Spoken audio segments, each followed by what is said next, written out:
Assalamualaikum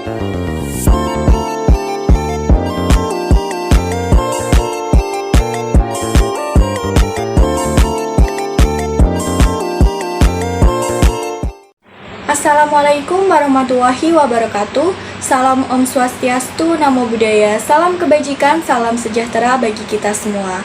Perkenalkan, nama saya Devina Faira Azalia, absen 6 dari kelas 11 AK3.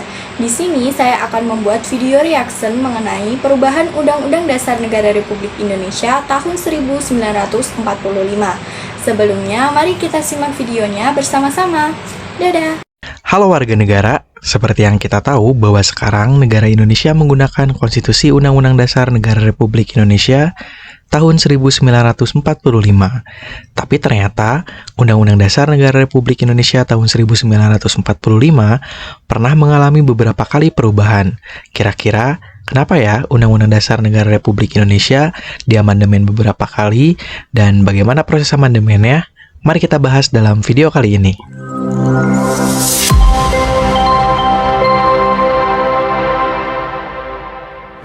Dalam perjalanannya, ternyata negara Indonesia sempat beberapa kali mengganti konstitusi yang digunakan. Tercatat, Indonesia pernah menggunakan 3 konstitusi. Yang pertama adalah Undang-Undang Dasar 1945 yang digunakan dari tanggal 18 Agustus 1945 hingga 27 Desember 1949. Kemudian, Konstitusi Republik Indonesia Serikat atau RIS dari tanggal 27 Desember 1949 hingga 17 Agustus 1950. Undang-Undang Dasar Sementara 1950 yang berlaku dari tanggal 17 Agustus 1950 hingga 5 Juli 1959 dan menggunakan kembali Undang-Undang Dasar 1945 semenjak adanya Dekret Presiden 5 Juli 1959. Tapi dalam video ini, kita akan membahas lebih detail mengenai Undang-Undang Dasar tahun 1945. Undang-Undang Dasar tahun 1945 sebagai konstitusi merupakan hukum tertinggi dalam sistem hukum di Indonesia. Undang-Undang Dasar tahun 1945 disahkan dalam sidang PPKI pada tanggal 18 Agustus 1945.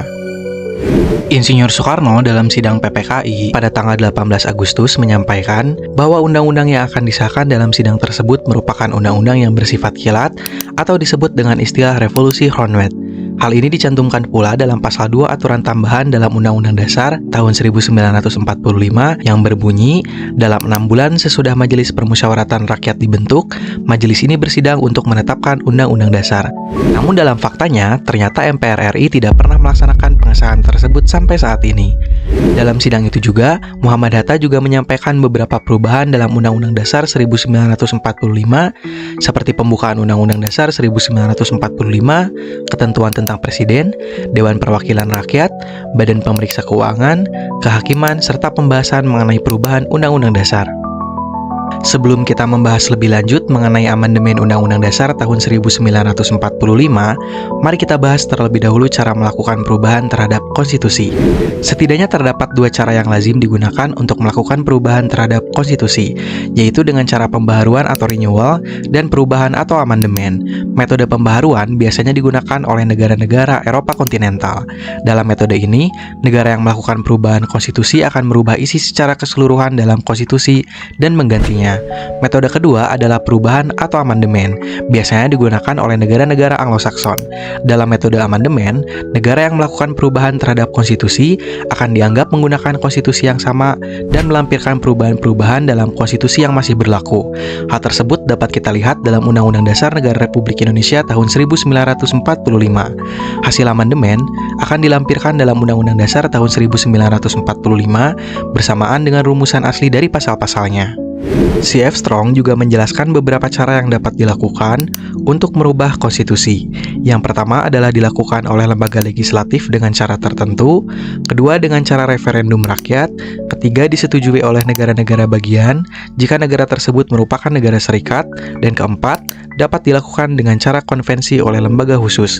Contohnya adalah Badan Konstituante di Indonesia. Seperti yang sudah kita bahas di awal, bahwa negara Indonesia kembali menggunakan Undang-Undang Dasar 1945 setelah munculnya Dekret Presiden 5 Juli 1959 untuk menjalankan Undang-Undang Dasar 1945 secara murni dan konsekuen. Setelah 32 tahun Orde Baru berkuasa, maka masyarakat merasakan berbagai masalah yang menyebabkan adanya reformasi. Salah satu hal yang menjadi tuntutan dalam reformasi adalah amandemen Undang-Undang Dasar 1945. Profesor Mahfud MD menjelaskan bahwa Undang-Undang Dasar 1945 memiliki beberapa kekurangan. Pertama, Undang-Undang Dasar 1945 terlalu memberikan kekuasaan kepada lembaga eksekutif, khususnya kepresidenan. Kedua, Undang-Undang Dasar 1945 memiliki beberapa ketentuan yang multitafsir dan seringkali diinterpretasikan sesuai keinginan penguasa. Ketiga, Undang-Undang Dasar 1945 terlalu memberikan kewenangan kepada presiden untuk mengatur hal penting dalam undang-undang. Dan terakhir, terlalu memberikan kesempatan kepada penguasa dibandingkan mengatur pembatasan kekuasaan secara tegas. Nah, bagian ini membuka mata kita bahwa masalah utama negara saat itu adalah ketidakseimbangan kekuasaan. Saat kekuasaan eksekutif terlalu dominan dan aturannya tidak jelas, pasti akan menimbulkan krisis.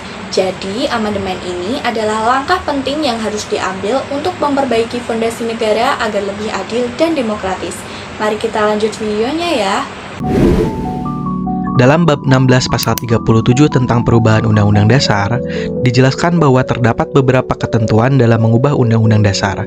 Di antaranya adalah pertama, usulan perubahan pasal-pasal Undang-Undang Dasar dapat diagendakan dalam sidang Majelis Permusyawaratan Rakyat apabila diajukan oleh sekurang-kurangnya 1/3 dari jumlah anggota Majelis Permusyawaratan Rakyat. Kedua, setiap usul perubahan pasal-pasal Undang-Undang Dasar diajukan secara tertulis dan ditujukan dengan jelas bagian yang diusulkan untuk diubah beserta alasannya. Ketiga, untuk mengubah pasal-pasal Undang-Undang Dasar, sidang Majelis Permusyawaratan Rakyat dihadiri oleh sekurang-kurangnya 2/3 dari jumlah anggota Majelis Permusyawaratan Rakyat. Keempat, putusan untuk mengubah pasal-pasal Undang-Undang Dasar dilakukan dengan persetujuan sekurang-kurangnya 50% ditambah 1 anggota dari seluruh anggota Majelis Permusyawaratan Rakyat.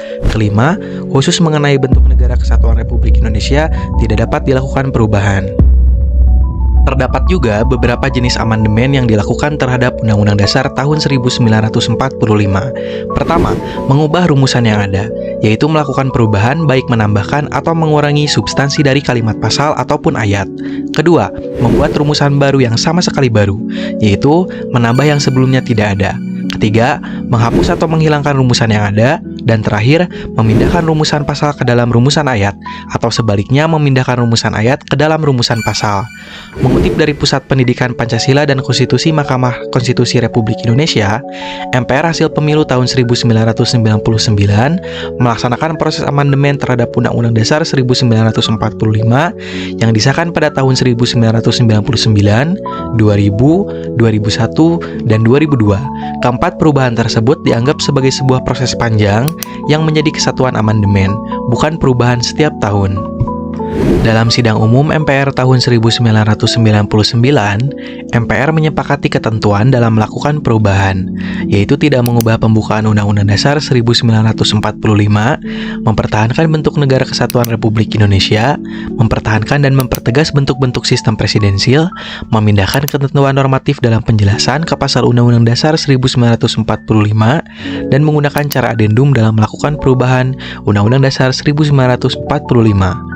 Adendum adalah cara melakukan amandemen dengan meletakkan perubahan dalam naskah asli, sehingga Undang-Undang Dasar Negara Republik Indonesia tahun 1945 akan memuat naskah sebelum amandemen, amandemen ke-1, amandemen kedua, amandemen ketiga, dan amandemen keempat. Perubahan pertama ditetapkan dalam sidang umum MPR tanggal 19 Oktober tahun 1999. Perubahan pertama berkaitan dengan upaya membatasi kekuasaan presiden dan memperkuat kedudukan DPR sebagai lembaga legislatif. Hak membentuk undang-undang yang dulu ada di tangan presiden, sekarang ada pada DPR, sedangkan presiden hanya berhak mengajukan rancangan undang-undang kepada DPR. Perubahan kedua ditetapkan dalam sidang tahunan MPR tanggal 18 Agustus tahun 2000, meliputi pemerintah daerah, keanggotaan, fungsi, hak, serta cara pengisian keanggotaan DPR, wilayah negara, warga negara dan penduduk negara Republik Indonesia, hak asasi manusia, pertahanan keamanan negara, dan mengenai bendera, bahasa, lambang negara, dan lagu kebangsaan. Perubahan ketiga ditetapkan dalam sidang tahunan MPR tanggal 9 November 2001. Perubahan ketiga meliputi pelaksanaan kedaulatan, mempertegas bahwa negara Indonesia adalah negara hukum, kedudukan dan kewenangan MPR, jabatan presiden dan wakil presiden, tata cara pemilihan presiden dan wakil presiden secara langsung oleh rakyat, pemberhentian presiden dan atau wakil presiden dalam masa jabatan, pembentukan lembaga negara baru seperti Mahkamah Konstitusi, Dewan Perwakilan Daerah, dan Komisi Yudisial, pengaturan tambahan untuk Badan Pemeriksa Keuangan, dan pemilihan umum atau pemilu. Perubahan keempat ditetapkan dalam sidang tahunan MPR tanggal 10 Agustus tahun 2002, meliputi ketentuan tentang MPR, pemilihan presiden dan wakil presiden putaran kedua, pemegang kekuasaan dalam hal presiden dan wakil presiden berhenti bersamaan dalam masa jabatannya, penghapusan DPA dan pembentukan Dewan Pertimbangan Presiden, mata uang, bank sentral, pendidikan dan kebudayaan, perekonomian nasional, kesejahteraan sosial, serta perubahan undang-undang dasar. Jadi, hasil amandemen ini sangat terasa dampaknya ya. Penentuan pemimpin langsung oleh rakyat adalah bukti terbesar demokrasi kita. Selain itu, hadirnya lembaga-lembaga baru seperti MK memberikan jaminan hukum bahwa kekuasaan tidak akan lagi absolut. Yang terpenting, konsensus untuk mempertahankan NKRI menunjukkan komitmen bangsa yang kuat. Mari kita lanjut. Dampak dari amandemen Undang-Undang Dasar 1945 sangat terasa dalam bidang ketatanegaraan di Indonesia. MPR tidak lagi menjadi lembaga tertinggi negara dan menjadi lembaga tinggi negara seperti lembaga lain yang sejajar. Selain itu, lahir juga lembaga baru seperti Mahkamah Konstitusi, Mahkamah Agung, dan Komisi Yudisial. Amandemen Undang-Undang Dasar 1945 menimbulkan berbagai pandangan. Beberapa kalangan menganggap bahwa amandemen keempat Undang-Undang Dasar 1945 menimbulkan pergeseran sistem presidensil dan mengarah ke sistem parlemen. Tapi di balik semua yang terjadi, tentunya amandemen Undang-Undang Dasar 1945 telah mengamanatkan proses demokrasi dan ketundukan berjalannya negara sesuai dengan hukum yang berlaku. Terima kasih bagi warga negara yang telah menonton video ini. Sampai berjumpa di video selanjutnya. Sebagai penutup, video ini patut diacungi jempol karena berhasil menjelaskan topik sekompleks amandemen Undang-Undang Dasar Negara Republik Indonesia tahun 1945 secara padat dan mudah diikuti. Penyampaiannya lugas dan terstruktur sehingga siapapun bisa memahami bahwa proses amandemen ini adalah langkah strategis yang berhasil menyelamatkan dan memperkuat sistem demokrasi serta supremasi hukum di Indonesia. Sekian dari saya, kurang lebihnya mohon maaf. Semoga video ini dapat bermanfaat bagi kita semua. Sampai jumpa di video selanjutnya. Bye-bye.